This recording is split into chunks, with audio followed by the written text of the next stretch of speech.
Xuân sang chúng mình phát tài. Xuân mang nhiều điều vui. Xuân sang chúng mình phát tài. Xuân ơi đến đây rồi. Xuân sang chúng mình phát tài. Con cháu ông bà cùng lên ngôi.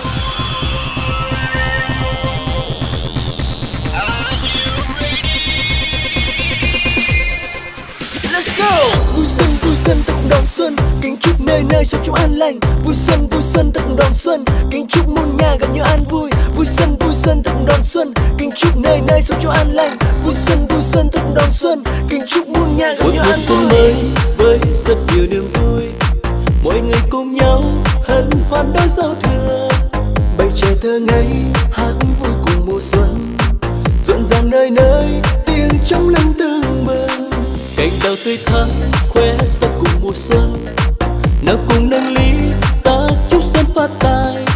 Mọi người phương xa hãy mau về vui xuân, và một năm mới hạnh phúc bên gia đình.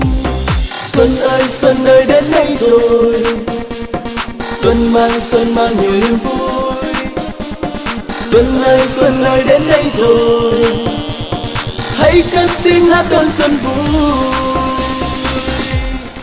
Nào ta cùng vui xuân sang bản thân hỡi, cầu mong năm nay sẽ sống trong an lành.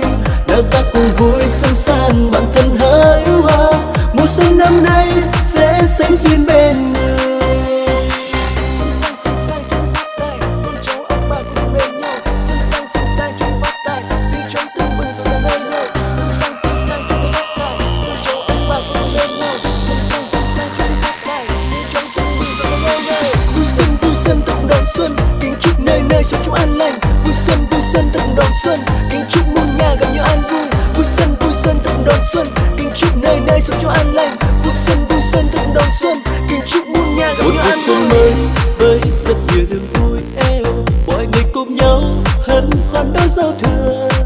Bày trẻ thơ ngây hát vui cùng mùa xuân, rộn ràng nơi nơi tiếng trong lưng tưng bừng. Cành đào tươi thắm khoe sắc cùng mùa xuân, nào cùng nâng ly ta chúc xuân phát tài. Mọi người phương xa hãy mau về vui xuân, và một năm mới hạnh phúc bên gia đình. Xuân ơi đến đây rồi, xuân mang nhiều niềm vui. Xuân ơi đến đây rồi, hãy cất tiếng hát đón xuân vui. Nào ta cùng vui xuân sang bản thân hỡi, cầu mong năm nay sẽ sống trong an lành. Nào ta cùng vui xuân sang bản thân hỡi, mùa xuân năm nay sẽ sánh duyên bên người. Nào ta cùng vui xuân sang bản thân hỡi, cầu mong năm nay sẽ sống trong an lành. Nào ta cùng vui xuân sang bản thân hỡi, mùa xuân năm nay sẽ sánh duyên bên người.